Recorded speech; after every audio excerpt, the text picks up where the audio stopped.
obviously disappointing to not get the win this past weekend. And, it's a great day for college football. When you look, we had great weather. The stadium was electric from the beginning. And as I said in my post game, I appreciate the fan support that was out here. The student body showed up and just created a great atmosphere in the stadium, along with the way our team was performing. Very good Tulane football team. I think ranked 21st in the country coming in here. And our kids went out and played their tails off, and we had a shot to win the ball game in the fourth quarter. Went to the fourth tied at 10 apiece. And then had the ball across midfield down 13-10, and unfortunately could not get that drive all the way into the end zone and come away with what would have been a great home victory and a great way to celebrate with Pirate Nation. And that's probably the toughest thing about it is I hate we weren't able to give our kids and our fans that were here on Saturday the ability to celebrate a huge home win. But the players have been very resilient and came back with a great attitude on Sunday. Looked at the film. I think we've got a lot of stuff we can build on. We obviously have some things we need to correct. Excited about the matchup this week against a very talented FAU team down in Boca Raton. We did play a game down there last year against South Florida during the hurricane. So we at least know the facility and kind of the just around the stadium and locker room area and everything like that. So, but the players are excited about the matchup. So I expect us to have a great practice today and a solid week, and I expect us to go down there and play very well on Saturday. Questions? Coach, FAU, they lost their starting quarterback early in the year, but their backup has a lot of experience too, and then their top running back seems to be pretty darn good. So what do you see out of their offense to this point? Yeah, 10 was the starter, I think, at Central Michigan, transferred to FAU, and has played the bulk of the season this year. Has played, very well. Fairly mobile guy, athletic, throws the ball very well in the pocket. Obviously, they have one of the top receivers in the country, and he's already gone for over 1,000 yards this year, and so he's got a lot of weapons around him. I really like both their running backs. The starter 3 is a very solid player, has 700 yards rushing or so in the year. Really like the other kid, the transfer from Purdue. He comes in, he's a big, powerful back. Played very well in the second half against UAB last week. I thought they wore UAB down, and he was gashing them there in the fourth quarter, and they just weren't able to pull that one out. But I think that they are a very talented offense and have played fairly well here over the last month. And I think they did not play as well against UTSA, but other than that one, have played very well over the last month. Looking back at Saturday, what went right in the first quarter offensively that just didn't go right the rest of the way? Was that adjustments, execution? What did you see when you looked at it? Well, I think we were playing a very talented defensive team, and I think that's the start for the challenge we had. But I thought we came out and thought we played very well up front in the first quarter. I thought we had running room. Our running backs were playing with a lot of energy. I thought Alex was doing a great job in the pocket. I thought we had guys making contested catches down the field. We were able to generate a couple of big plays. Jaylen had a big reception, and then Chase, that reception that got the ball down to the 1 on the second drive, was a great play right there. So, we were just kind of clicking on all cylinders. Now, what happened after the first quarter, I think Tulane did a really good job of driving the football and, to a degree, playing a little bit of keep away from us. We got 3 possessions in the second half, and that's it. 1 in the third quarter and 2 in the fourth. They did a good job keeping the ball away from us, and we weren't able to extend drives and create explosive plays the way we were the first 2 possessions of the ball game. Even still, we had the chance there in the fourth quarter, with the ball across midfield, to do something right there to put us back in the lead. And, that's where you got to make those plays at that point. We just weren't able to, convert the third or fourth down right there.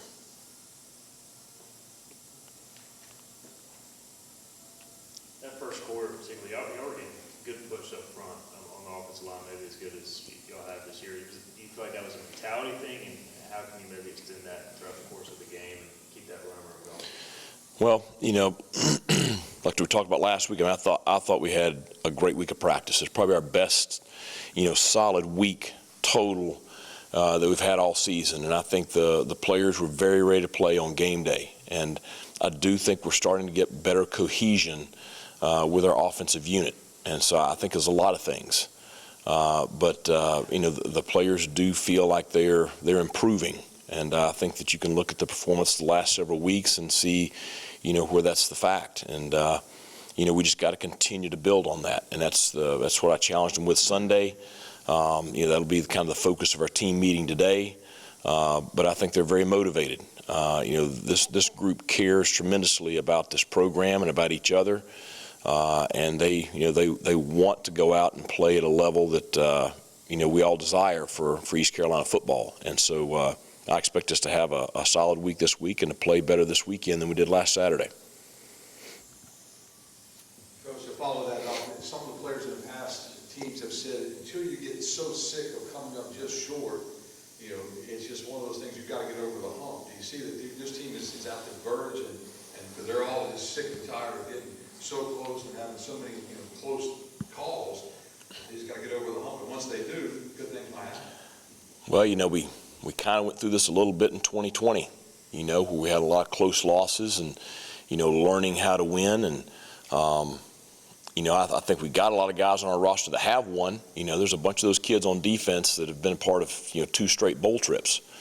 But, you have a lot of offensive guys that, are kind of in that role for the first time. And, we've had opportunities to win ball games in the fourth quarter, for the last month. And we got to make it over that hump, and that's just it. You got to make that play on third down, to extend the drive. You got to make that contested catch on fourth, or you got to make that block at that crucial moment. And until you make those plays, you haven't made those plays. And that's what I hope. That's why I say I hope we can build on that performance. I think the kids are feel more confident in themselves. And I think a solid week of practice would set us up to play very well on Saturday. Now, we have our hands full on Saturday with a team that, has a lot of playmakers all over the place and is a very athletic defense. So, we're going to have to go down there and play our best game of the year in order to have a shot to win. So, but I promise you that's their motivation. Talked to Deontay Johnson last week about just his final full season he's gotten so far, and he's been injured and hasn't really been able to produce. Just touch on him and how the D-line's kind of coming to its own towards this end of the season and just what they've done. Well, I think Deontay's playing probably his best ball of his career right now. And, he's a guy that has had his, big shining moments in the past, but has had a little bit of the injury bug, but has always battled back. But he's playing his best ball right now, and he certainly, had a great performance this past Saturday with 2 sacks, and he's a big physical kid that has a great motor.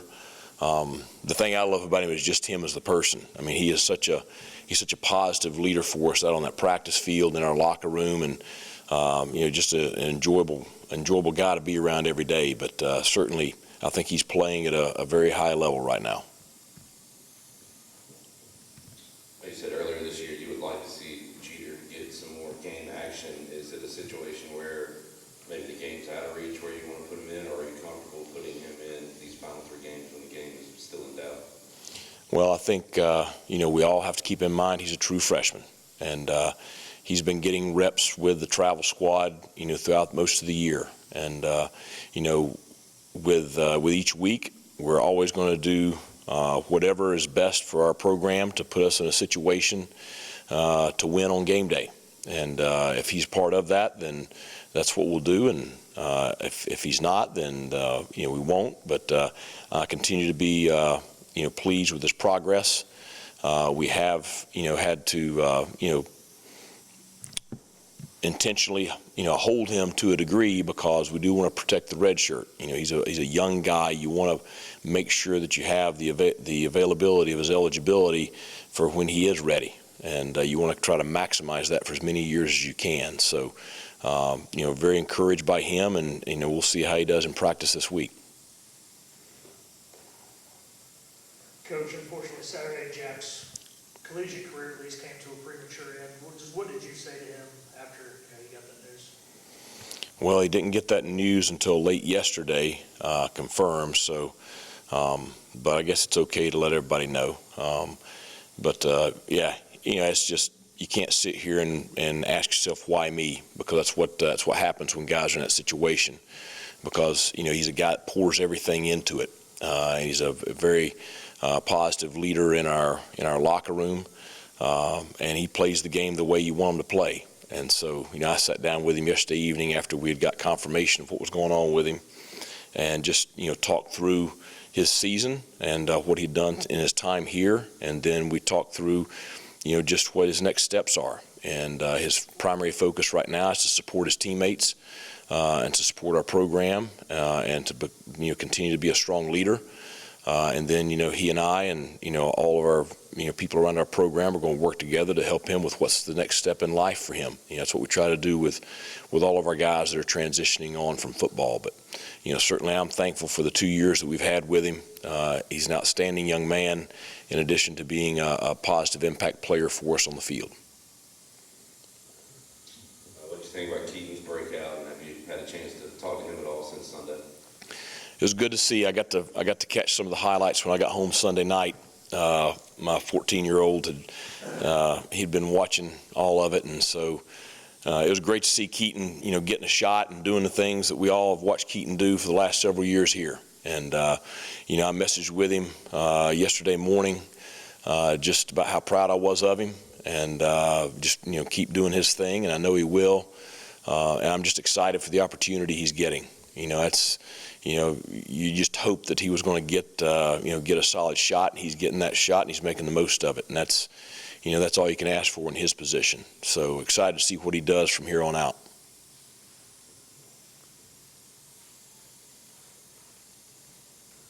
Coach, Gerald Green's really kind of come to form since coming back against UTSA. Talk about his first touchdown as a Pirate and just what he's brought to the offense.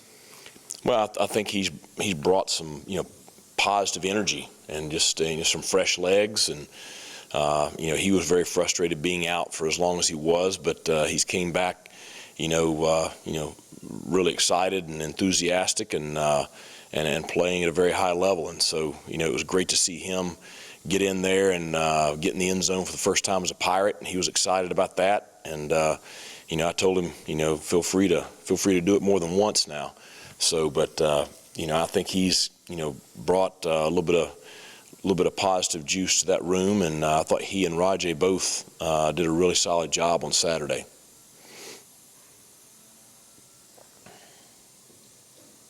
Coach, Jack going out, I know y'all rely on Jeremy a lot, but we saw Sam, I think, could get some more reps as well. Just how important is this maybe for his development to play a little bit more down the stretch too? Oh, it's huge. He's been having a solid season, playing a lot on special teams, playing some on defense also. I know he's hungry to get out there and play more on defense, and so he'll get that opportunity. Now, Jack and Jeremy have been playing at a very high level. I've been very pleased how they've both been playing. And so, Sam's got to make sure that he has the week of practice to prepare to go out there and play at that same high level. And that's always the challenge for guys when they're young is, you can't have a drop off. You gotta be able to play at the same level of the guys that you're going in there for. And so I think he'll be able to do that. And I know that Coach Dowse does an excellent job with those guys, and he'll push him to be ready. Anything else? All right, thanks a lot.